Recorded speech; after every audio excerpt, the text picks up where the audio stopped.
আজকে আমরা আলোচনা করব যে বাই ডিফল্ট ফন্ট এবং ফন্ট সাইজ কিভাবে পরিবর্তন করতে পারি। আমরা খেয়াল করি যখন আমরা মাইক্রোসফট ওয়ার্ড আমরা ওপেন করি তখন আমরা দেখতে পারি এখানে একটা ফন্ট, ইভেন এখানে একটা ফন্ট সাইজ ফিক্সড থাকে সব সময়।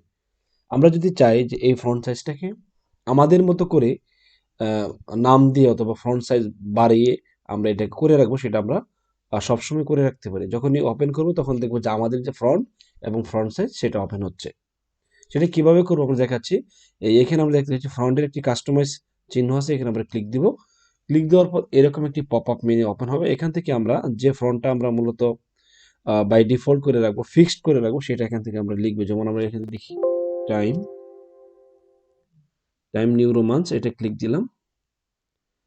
আর এখান থেকে ফ্রন্ট স্টাইল আমরা রেগুলার রাখি, রেগুলার রাখলাম। আর আমরা জানি যে বাংলাদেশে বিভিন্ন অফিস আদালতে কম্পিউটার ফন্ট সাইজ 11, 12, 13 ব্যবহার করে। আমরা এখানে 12 রেখে দিই, তাহলে আমাদের সুবিধা হবে। আর এটা আবার এখান থেকে 12 করার পর আমরা দেখতে পাচ্ছি এই যে সেট এজ এ ডিফল্ট, এখানে আমরা ক্লিক দেব। ক্লিক দিয়ে দুটো অপশন আসবে। একটি হলো দিস ডকুমেন্ট অনলি, আমরা যদি শুধুমাত্র এই ডকুমেন্টের মধ্যে যদি এই সেটিংটা করতে চাই তাহলে যেটা আছে সেইটা আমরা এখান থেকে ওকে দিব। আর যদি না, পরবর্তী যত ধরনের পেজ ওপেন হবে সকল পেজেই আমার এই ফ্রন্ট সাইজটা থাকবে।